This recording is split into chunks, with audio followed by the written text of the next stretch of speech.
जय Malhar news चॅनलच्या सर्व प्रेक्षकांना सपना चौधरीचा नमस्कार। नाशिक जिल्ह्यातील सुरगाणा तालुक्यात होळी निमित्ताने यात्रेत फाग मागण्याची पारंपरिक प्रथा आजही टिकून यात्रेत लाखोंची उलाढाल। नाशिक जिल्ह्यातील सुरगाणा तालुक्याच्या आदिवासी भागात पारंपरिक होळी सण उत्साहात साजरा केला जातो।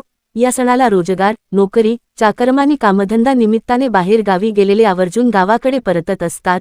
सुरगाणा येथे होळी निमित्ताने दुर्गा देवीची यात्रा भरते।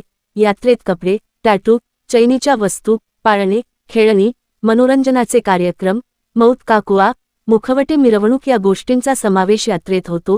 लोककला, करमणुकीचे साधन, तमाशा हे लोकरंजनाचे माध्यम हमखास पाहायला तरुण वर्ग हजेरी लावतात। तालुक्यात शेती सिंचना अभावी 70% आदिवासी बांधवांचे रोजगार, कामधंदा, शेती, मजुरीकरिता देशी सधन भागात स्थलांतर होत असते। असे असले तरी होळी साजरी करण्यासाठी हमखास आपल्या गावी परतत असतात। मोठ्या आनंदात होळी साजरी केली जाते। यात्रेत शोभेच्या वस्तू, खेळणी, ज्वेलरी, नियमित वापराच्या घरगुती शेतीपयोगी वस्तू, कपडे, मिठाई, गूळ, खोबरे, वाटी, खजूर, डाळ्या, नवीन कपडेलत्ते यांची खरेदी केली जाते। चक्रीय पाळणे, रहाट पाळणे, मौत काकुआ, मनोरंजक खेळ, टॅटू, गोंधळे याची रेलचेल असते। यामध्ये कोटींची उलाढाल होते। यात्रेत विविध लोककला, लोकसंस्कृतीचे दर्शन घडते। संबळाच्या तालावर सटवाई, मर्याई, डोंबारी, मादोळ नृत्य, पावरी नृत्य याचे दर्शन घडते।